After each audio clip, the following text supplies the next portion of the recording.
What is going on, everyone? My name is Andy. Welcome back to another FPL video. In this one, it's transfer tips for Game Week 3. So I'm going to talk about some of the popular moves people are making in and out of their squad and give you my opinion about whether they are decent moves or not. If you enjoyed the video, make sure to give it a like and hit that subscribe button. And if you're not sure about what transfers to make for your team, you can check out the AI suggested transfers tool over on Fantasy Football Hub. 50% off at the moment. Links in the description below. Let me show you what it looks like. So you can almost use this as a second opinion. A lot of the time you're going to know exactly what transfer you want to make, but if you're not sure, you can just go onto the My Team tool and click the AI transfers button at the top, and that will look through your team and then suggest which moves to make. So for my team, it actually recommends just to bank the free transfer. It doesn't think there's a move that I can make that is worth spending a transfer on, but it also gives alternative options as well. So Pedro Porro about to play Newcastle away and Arsenal at home.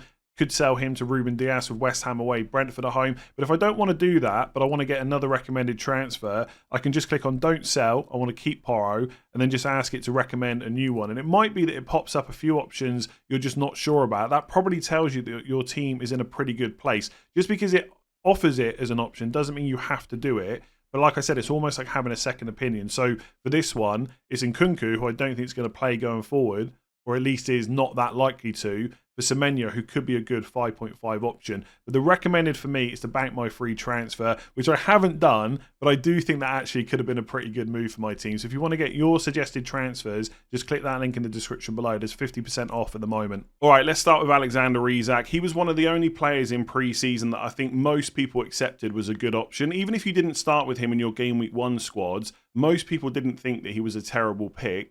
And yet 2 game weeks later, he's got 1 assist and nearly 500,000 transfers out ahead of Game Week 3. And he and Newcastle haven't played particularly well. He hasn't had a huge amount of chances. And I completely get the frustration, to be honest. And I think if I was on wildcard this week, I would consider a squad without Isak. Because long-term, the fixtures are going to get a bit tougher. And obviously in Game Week 3, you've got that fixture swing for Aston Villa. So someone like Ollie Watkins is popular. I think Havertz is a really good pick as well. And I know some people are obviously coming into Game Week 3 with 2 free transfers, and they're using Isak to fund another move. Cole Palmer, extremely popular, and I think wanting him in your team is perfectly reasonable, right? So I get some of the reasons people are selling Isak, but for everyone else, I don't think there's a need to sell him. Like, in that first game against Southampton, they played the majority of it with 10 men. It's worth pointing out that Southampton were playing pretty well up until the red card anyway, but it doesn't help not having that extra man on the pitch. So we've only got 2 games to go off. Is that enough to write Isak off as a pick? I don't think so. We know he's an incredible player, and it can quickly turn that he starts getting those points. And I think he's got the fixtures to do it. Newcastle did really well against Spurs at St James's Park last season. Spurs haven't become an amazingly great defensive team. They will give up chances. That's how they play. Like, lots of us have got Porro, but that's because of the first 2 fixtures in particular and his attacking potential, right? So I think Newcastle score in this game, and if they're going to do that, Isak's probably going to be in and around the goals. Wolves away have just conceded 6 to Chelsea. I don't think Wolves are necessarily this, awful defensive team or anything like that, but they will get chances in that game as well. And then as someone that owns Robinson, that may even play him in Game Week 5 against Newcastle, I am not expecting a clean sheet whatsoever. Again, part of the reason to own him is because of the attacking upside. So next 3 fixtures I think actually look pretty good. You don't necessarily have to hold him for all of them, but I guess, and look, this is always going to be the same at the start of the season, the first couple of games. There's just no rush to get rid of him. I get that it's frustrating that he was bigged up so much and he's got the potential to deliver more and he's only come away with 1 assist, but these things can quickly change. I think he's got the fixtures to do it. So if you're going for Watkins, you're wildcarding, you're going for Havertz, or you're just using him to fund another move, fair enough. But for most people, I would just stick with him a little bit longer. So Kai Havertz, on the other hand, already has a goal and an assist, has gone up from 8 to 8.1 million, and has another nearly 150,000 transfers in going into Game Week 3. And I think the fixture run ahead of Arsenal looks pretty good. Man City away in Game Week 5 is going to be tough. I wouldn't expect too much from my attackers in that game. But outside of that, Brighton at home this week, Spurs away in 4, and then in 6 and 7, it's back-to-back home games against Leicester and Southampton. So 4 of the next 5 are pretty good for Arsenal attackers. One thing to start thinking about is when you might wildcard. And I know it's quite early in the season, but popular wildcard windows are going to be Game Week 4 because of the international break, and then Game Week 6 might be a good time to jump off Salah and go to Haaland for captaincy if you're on a Salah draft. But also, you've got those back-to-back home games for Arsenal, so you're probably going to want at least a double up, maybe even a triple up. So if you know when you're going to wildcard, that makes your transfers in and out a little bit easier. So for Havertz, for example, if I knew for sure I was going to wildcard in 6, I might just not bring him in because of that City away game in 5 and just hope that he doesn't do really well in 3 and 4. But if I knew I was going to wildcard in game week 4, for example, well, bringing him in for Brighton at home as a punt before the wildcard actually looks pretty good. If you don't know when you're going to wildcard or you want to save it until much later, I just think he's a really nice transfer in. Would I spend a free transfer to go from Isak to Havertz right now? Probably not, because I think Isak's fixtures over the next 3 are good. But in isolation, I think Havertz is a good option to bring in and potentially to put on your wildcard as well. The other thing I like, and I'm not sure this would have made a massive difference, but it's worth just pointing out, is in the first couple of games, he's played 90 minutes, right? And he's played as the 9. He hasn't been playing deep or anything like that. Jesus has got an injury, so there's less competition there. And Nketiah looks like he's on the way out of Arsenal. The deal to Nottingham Forest apparently is broken down, but it looks like he now could be going to Crystal Palace. I'd be surprised if Nketiah is still at Arsenal by the end of this window.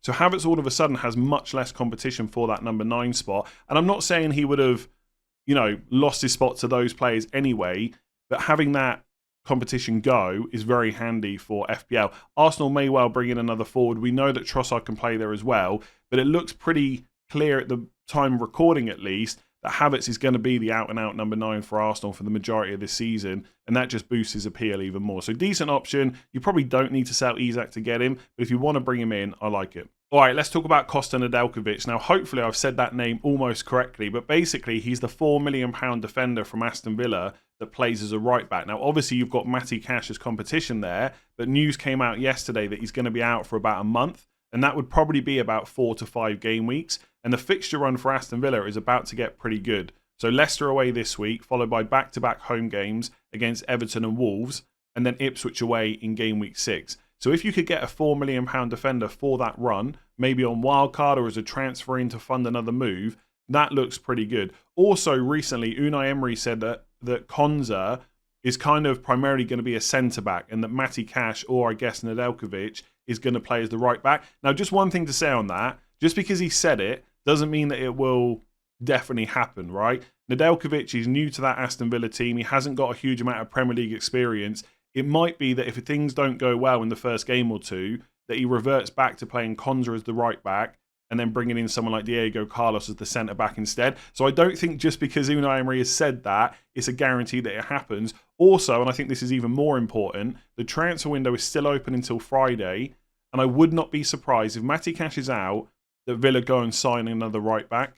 So I don't think Nedeljković is the perfect pick, but perhaps as a bit of a punt for 4 million, he could be worth looking at. I still think if I was on wildcard, I'd probably go for a 4 million defender that I could be more confident of will keep starting later on in the season, because it's not a position you want to be messing around with. And once you've used your wildcard, obviously you don't have another one for quite a while.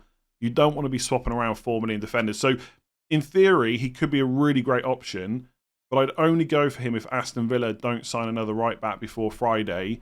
And even then, I think you do it knowing that he could lose his place at some point. But the fixture run they've got, it might be worth taking that punt. All right, let's talk about Eze next. No returns in the first 2 game weeks, and that has caused over 400,000 FPL managers to sell him ahead of game week 3. And I think we have been a bit unlucky with him. Even people that thought he was a terrible pick, if they've watched the highlights of the Crystal Palace games, they would probably agree, for the most part, that we should have had at least 1 return. The goal was ruled out from the free kick in game week 1, which I just don't think I'll ever forget. And then in game week 2, he's hit the bar from a shot outside the box. He's missed a one-on-one as well. I think he's shown in the first 2 games why we picked him in the first place. 0.44 non-penalty expected goals per 90 so far, 0.11 expected assists. If he can keep up anything close to that over the season, he will be great value for 7 million, considering he's nailed on and he should take penalties as well. So I think there's every reason to look to keep him. But even the fixture I don't think is that bad. Chelsea away, okay, they've won really well against Wolves, and I think they were pretty good against Man City as well. But they've conceded chances in both games. So I think there is opportunity there for Palace, even though it's not a great fixture on paper. And then you walk straight into Leicester at home, which is great. Even Man United at home in 5 is not bad, and Everton away in 6, they've not started the season great either. So they're not 4 fixtures that you would handpick, apart from maybe Leicester. I also don't think it's a bad run. And I think Eze just comes into that that camp of players where I just don't think there's ever going to be a rush to sell him. I think most people have probably got a higher priority move to make. If you've got 2 free transfers and nothing else to do, fair enough, you could sell him. But I still think he's a great option. And maybe I'll be wrong about that, but I think he's shown enough in the first 2 games to warrant holding on to him. I also think that part of the reason he's had so many transfers out is because we're early on in the season. There's lots of stuff going on. We're only 2 weeks after picking our Game Week 1 squad. There's a feeling that you've got it wrong. You've got to move on to the player that's got the points so far. You know, there's a lot of chaos at the start of the season. Loads of transfers. We've already seen a ton of price drops. I think if this was later on, like let's say it was Game Week 9 and he blanked in 7 and 8 and he had those fixture runs, that fixture run ahead of him, I think more people will be looking to keep him. Because it's early season, there's more of a feeling that you've got to get rid of these players that aren't performing. And also, to be fair, people still have their wild card, right? So you can take more of a risk early on because you've always got the wild card to bail you out. That's not true later on in the season. So there is a bit of a difference, right? And I understand why people are selling him, but I just think he's still a great price. And I think the next couple of fixtures are still decent. If you're on wildcard and you want him, by the way, he probably will drop in price this week. So you could sell him before that happens and then wildcard him back in for 6.9. But I think for the majority, he's probably worth a keep. Like I'm in a different position with my team where I've got no free transfers. So maybe my thinking would be a little bit different if I had 2. But I've not thought for 1 second about selling him. I think he's great. I think it's still a good price. So some people have already seen enough with Josko, Gvardiol, nearly 200,000 transfers out ahead of West Ham away in Game Week 3. And this is another player that I don't really understand why people are selling him. If you're on wildcard, fair enough, because they've got Arsenal at home in 5, Newcastle away in 6. Longer term, maybe there's going to be more concern about his minutes, and that's the reason you want to get rid of him. I kind of understand that. If you're selling him to fund another move that you feel like you've really got to make, okay, fair enough, for your team that might work. But for everyone else, the next 2 fixtures are okay. West Ham away, Brentford at home. Yes, they conceded to Ipswich in Game Week 2, which is not ideal, but they didn't concede a huge amount of chances, right? Those things can happen.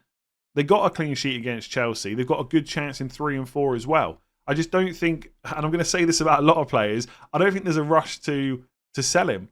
And even if you're in a position like I spoke about with Eze, where you've got 2 free transfers and the rest of your squad is looking great, so you've got the luxury of moving Gvardiol, if the choice is selling him or rolling to 3 free transfers, I'm going into Game Week 4 with 3 free transfers and a lot of flexibility and a player that should start the next 2. Right? He's played 90 minutes in both the first 2 games. I'm not sure why that would change right now. There's always something in the back of my mind saying Man City players are never nailed on, and I don't think I would say that about Gvardiol for the rest of the season, but we're only talking about the next couple of weeks, and then you can assess later on what to do ahead of Arsenal. So City defence, great. They've not conceded a huge amount of chance in the first 2 games. The next 2 fixtures are decent as well. I would much rather roll my transfer. Also, if you're looking at players in and around the 6 million, who are you bringing in? Like Arsenal players, fair enough, they got Brighton, but then they got Spurs and Man City away. So it's not that much better over the next 3 weeks. And Liverpool, I think they've been great so far, as some of us expected, right? Because the fixtures are so good. But they've also got Man United away this week. That is a fixture they could concede in. The time you probably want a Liverpool defender is Game Week 4 and 5. So again, you could just delay that transfer. So, look, as always, I can look at everyone's teams and see exactly why they're selling a player. I've only got to talk more broadly, and there might be reasons for you to do it. But for most people, that seems like a pretty easy hold to me. So apart from Madueke and Smith Rowe, who I spoke about in yesterday's video, no player has had more transfers in so far this week than Danny Welbeck, just over 450,000. And he has started the season really well. Goals in both of the first 2 games. He's on 21 points already. But this is not a player for me that I would be bringing in. I know game weeks 4 and 5 look good. Ipswich at home and Forest at home. But that's after the international break. This week they've got Arsenal away. Arguably the worst fixture you're going to have all season. The chances for Brighton will be limited. They could score in that game, absolutely. They're a great team, but it's going to be hard. And Danny Welbeck is not going to get a massive amount of chances in that match. I don't think it's the right call to bring him in. Again, maybe you're on wildcard, maybe you're selling Isak to Welbeck to fund another move or whatever it might be. For your team, there might be a reason to do it. For most people, this is a pretty easy ignore, and I wouldn't be bringing in any Brighton players this week. Also, I would be slightly worried about Welbeck's long-term minutes. Now, scoring a goal in each of the first 2 games definitely improves your chances to keep starting in the future. But when he came off in the 78th minute, it was João Pedro that moved to number 9 when they brought in Rutter. And when all of Brighton's signings get up to speed, it's not a guarantee that Welbeck will even start. It's worth saying it's not even a guarantee for João Pedro either, who I do think is a decent pick as well. But I think it's more likely that João Pedro keeps starting than Welbeck. You've got Ferguson to add to the mix at some point in that number 9 position. Who knows how they're going to line up in the future? I just don't think there's a rush to bring Welbeck in, especially with the fixture he's got this week. Like, we could see them line up with Mitoma and Minter in the wide positions, Rutter as the 10, and João Pedro as the 9. João Pedro as the 10, Ferguson as the 9. It could be Welbeck up there, but there's lots of stuff going on at Brighton. The transfer window's not even shut yet. They might even bring more players in. And after the international break, when the managers had a bit more time to work with some of the players that aren't going away on international duty, you just don't know how he's going to line up from 4 onwards. So there's risk with buying any Brighton players, I would say, right now. But if I had to bet money on who's going to be getting the most minutes afterwards, so from 4 onwards, out of João Pedro and Welbeck, personally, I still believe it's João Pedro, plus he's on penalties as well. So I don't like the Danny Welbeck transfer, and this feels very knee-jerk based off the first 2 game weeks. And he's just got a terrible fixture this week. So I'm a little bit surprised that Anthony Gordon's had over 150,000 transfers out already this week, mostly because he's just got a 10-pointer against Bournemouth. And points scored is not necessarily a great indicator of who's going to score points in the future, but it is what dictates a lot of transfers early on. So usually people will see 10 points and think, well, I've got to keep him for future game weeks.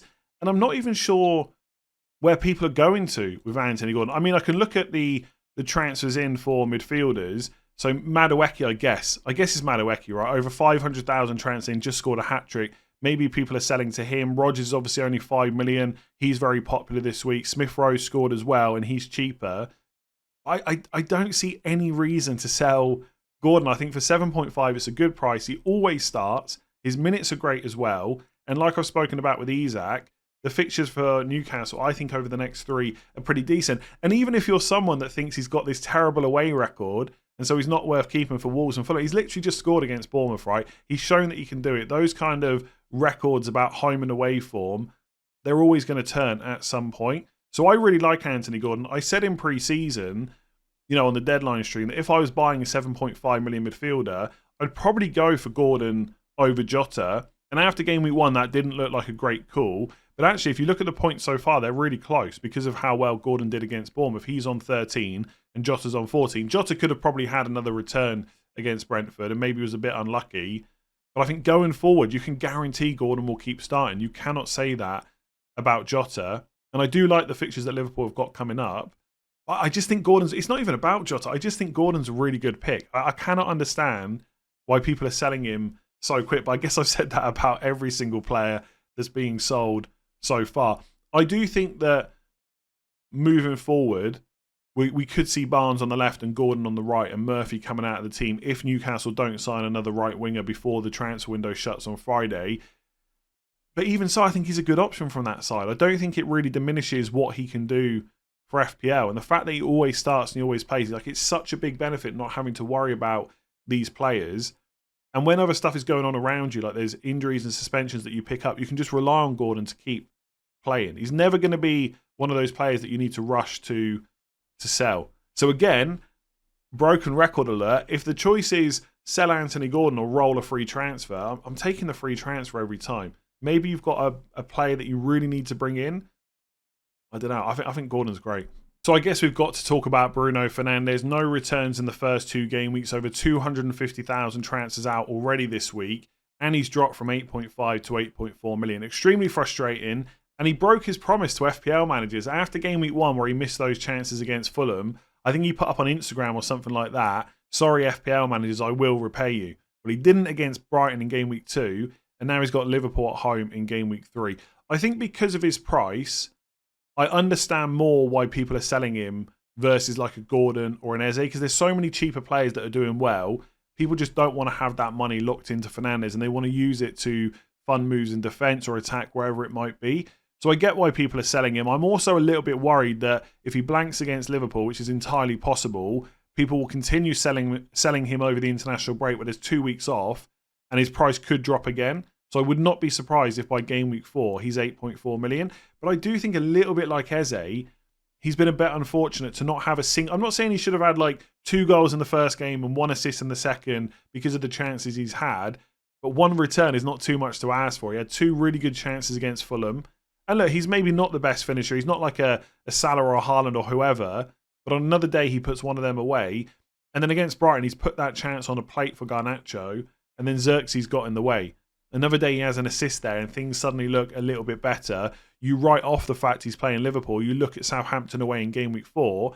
I think actually it's okay to keep. But because he hasn't had those returns, it's more difficult for people to do that. So I think if you want to sell him, it's fair enough. I'm not looking to do it, but for me it would be for a hit. So it's a much more difficult decision to do. I'm really hoping that Man United just get a penalty against Liverpool. He gets his return and then you get to play him against Southampton. I think, again, like Eze, he's shown enough in the first 2 games why people picked him in the first place.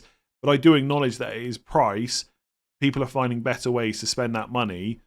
And I think that's fine. You never have to worry about him for starts, minutes and stuff like that. Even though he did come off before the 80th minute against Brighton, I don't think that's a sign of things to come. So in some ways, he's quite nice to have in your team, while you can just deal with other stuff instead.